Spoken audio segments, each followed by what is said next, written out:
Premier enjeu de cette visite, ouvrir le marché chinois aux produits français et européens, notamment dans le secteur de l'agroalimentaire.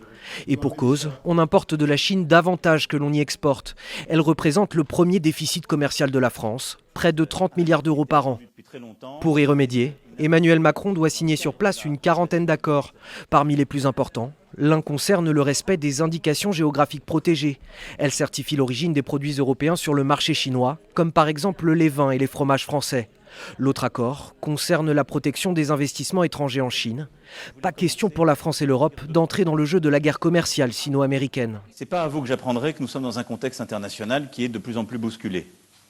Que les tensions commerciales sont aujourd'hui néfastes pour la croissance mondiale. Au menu des discussions également, la question du climat et de la biodiversité, mais aussi des points plus sensibles comme le nucléaire iranien, les droits de l'homme et la situation à Hong Kong. Une crise qui devrait être évoquée en privé. Le chef de l'État ne veut pas céder à la politique du mégaphone.